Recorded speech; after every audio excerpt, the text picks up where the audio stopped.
Un témoin des collectes d'organes en Chine se trouve actuellement dans les bureaux de l'immigration suisse. Nijet Abouderihimou travaillait dans une prison du nord-ouest de la province du Xinjiang. Son travail consistait à amener les prisonniers de leurs cellules vers le lieu de leur exécution. Mais selon The Epoch Times, ces exécutions n'étaient pas conventionnelles.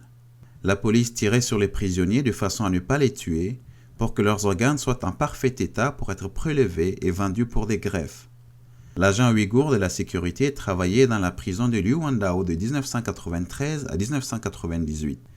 Dans un entretien récent avec le journal suisse Le Matin, Abouderihimou a déclaré, je cite, « J'ai vu de nombreuses scènes de torture. Un appareil électrique sur les parties génitales des femmes, les chocs électriques, les hurlements. » Abouderihimou s'est enfui du Xinjiang en 2006.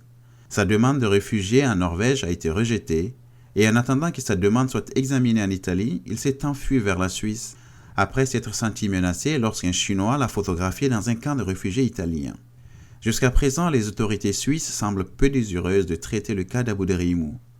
Elles s'en tiennent rigidement à une réglementation de l'Union européenne exigeant que le pays d'entrée examine les réclamations des demandeurs d'asile. Dans le cas d'Abouderihimou, l'Italie doit examiner ses déclarations et il sera soit renvoyé là-bas, soit déporté en Chine. Halim Seitov, du Congrès mondial ouïghour, déclare qu'Abouderihimou doit se voir accorder l'asile pour sa propre sécurité.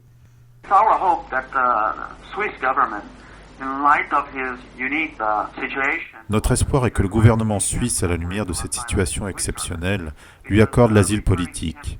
Le renvoyer en Chine équivaudrait à le condamner à mort. Le gouvernement chinois l'exécutera tout simplement. L'auteur et chercheur Ethan Gutmann a déclaré à The Epoch Times qu'Abouderihimou est un témoin important concernant les collectes d'organes par le régime communiste chinois. Plutôt que de le déporter, Gutmann a déclaré que les autorités suisses devraient le faire témoigner devant une organisation gouvernementale. Gutmann et d'autres activistes internationaux des droits de l'homme ont inquiété sur des déclarations selon lesquelles le régime chinois a systématiquement prélevé des organes sur des pratiquants de Falun Gong en vie avant de les vendre avec bénéfice depuis qu'il a commencé à persécuter les membres du groupe spirituel en 1999.